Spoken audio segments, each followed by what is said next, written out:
people, today we're going to review this book, Wicked Fox by Kat Cho, and I have to say that I absolutely love this book.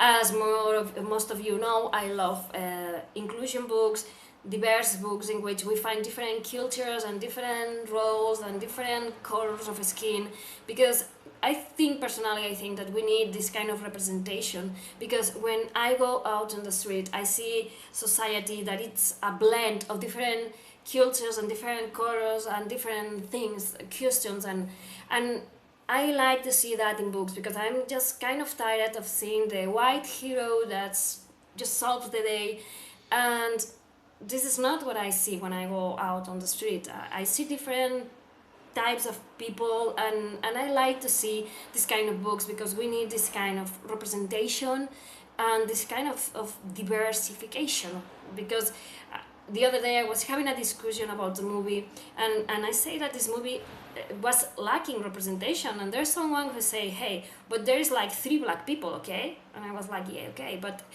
the movie depicts a place where all the humanity has come to live and thrive. So it cannot be right that there is only like 3 black actors, you know, because and the other person got mad at me, and I was like, I cannot understand that for you 3 black people is representation. Where are the Asian, or where are the Indian, or the Latinos? And you know, and I think that we need to understand that there is different people in this world, and not only because of cultures or colors, but because we have transgender, and we have homosexual couples, and we have different things, and I love that we are finding more and more books that represent this ever-changing society that we have now.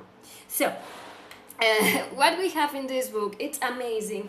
We are going to find a very Korean setting. What I mean by very Korean setting, when we are reading this book, we are going to find different words and different terms of endearment when the different characters are talking with each other, and that's something that I love, and for me it made the reading more immersive.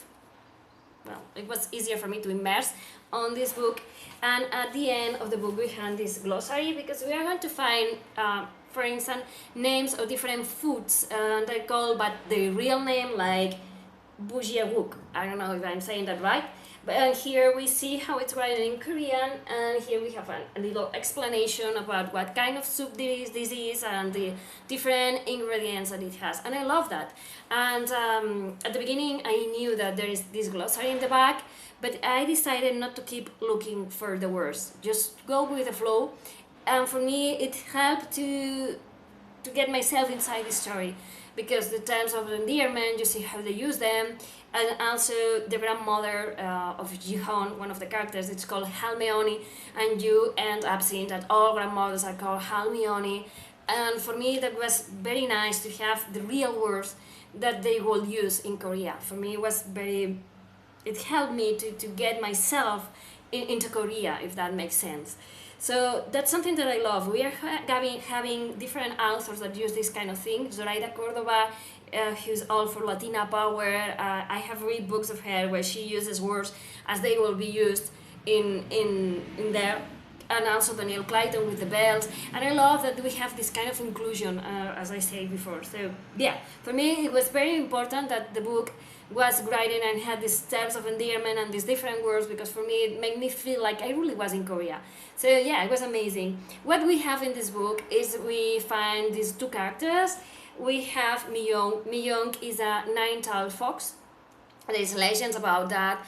They're called gumiho, and they feed on the ghee, that will be like the energy of people, so that's the way they have of surviving. They can eat food, but they need to feed on the ghee of other people to keep on being immortal and living forever. So Miyoung, at the beginning of the book, we are following her as she is following someone, because she has to feed, and she knows she has to, but she doesn't enjoy it, because she knows that in order to keep alive she has to kill. So she feels guilty, because she keeps thinking that she really is the monster that legends depict, because she has to kill to survive. So she tries to minimize the guilt, and she hunts those people who are bad, killers or cheaters or thieves, And at the beginning of the book, we see that she's following someone who has killed a girl. So it's like she's doing some kind of justice, and she doesn't feel so bad for what she's doing. And also we will find another character who's called Jihoon. Jihoon is a guy who has been left by, well, the father was out of the picture very soon, and finally even his mother left him. And he grows up with his Almeoni, and they have this relationship that I found very sweet, because his Almeoni wants him to be better, the better version of the better version of himself that he can be.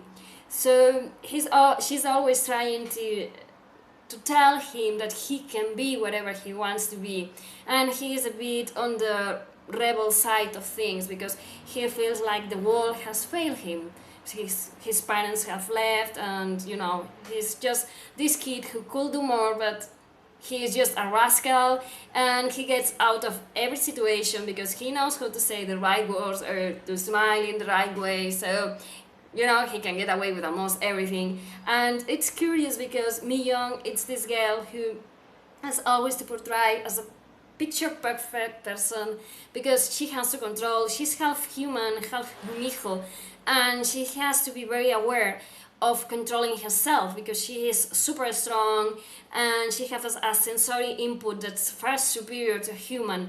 So she has always to be very conscious of who she is or what she is, and she's like this ice queen, but because she always keeps herself apart, because sometimes she screws up because she sleeps, and some part of what she really is sleeps, and then she and her mother have been always moving around, because every time that something happens before they discover, they have to move.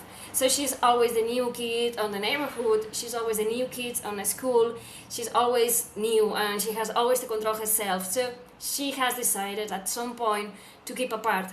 So he puts like these walls around her, so no one can come, so she doesn't have friends and she doesn't have anyone. And I love how these two characters collide, because it's amazing. There is no insta love here. We are going to find that at the very beginning of the book, Jihoon is at risk, and Miyoung saves his life, so he knows what she is.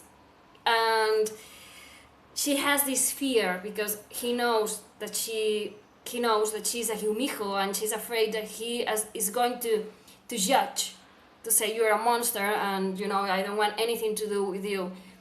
And it's not like that. And I love this part of the book, because during all the book we are going to find that Jihoon and the other characters really, they don't judge. I mean, it's like this expression that don't judge a book by its covers. So he listens to what she has to say, and he sees what she does and doesn't, and he gets this idea of who she is, but he's not judging. And I think that's very important in our society, where there's all these misconceptions and all this prejudice towards what's different. I think it's very important to have this idea here about trying to understand the other person, seeing behind the cover and seeing what really the other person is, not judging, just listening. And okay, you can have your own ideas, but they have to come from what you see about this person. And I love this because both the characters have these misconceptions.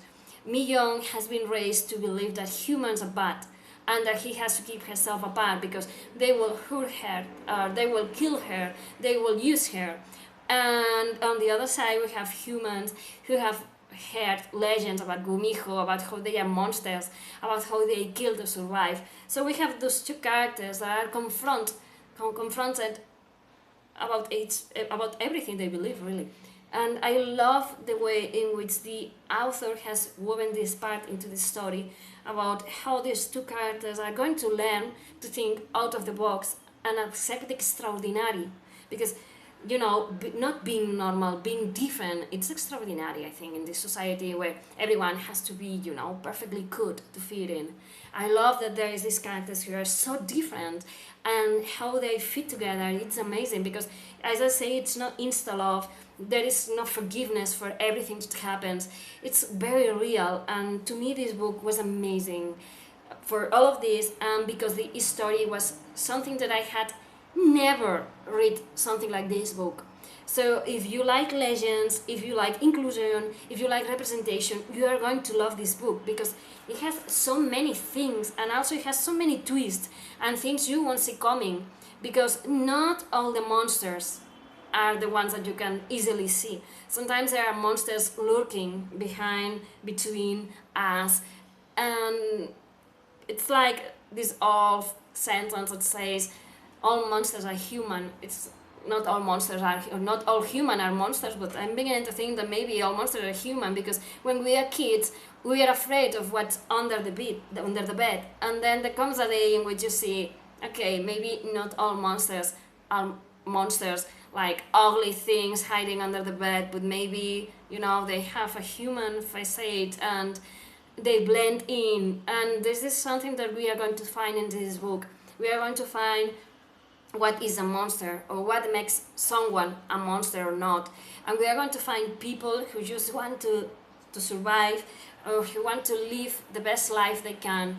And we are going to find a lot of fantasy in this book that it's so incredibly created that fits right in. I mean, I was reading the book and I was never doubting that these things existed.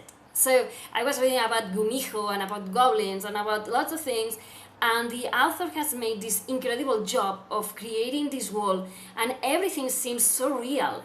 I mean, if you're a fan of fantasy, you are going to love this book because it's amazing. So I cannot recommend it enough to you. So yeah, just read the first chapters and you are going to be sucked in because it's so good. I mean, the writing is superb, the way in which the characters are portrayed and described, they're so well rounded, they're so alive, and the fantasy and the world building in this book, and it's a very incredible book, and I really recommend it to you. So thank you for watching.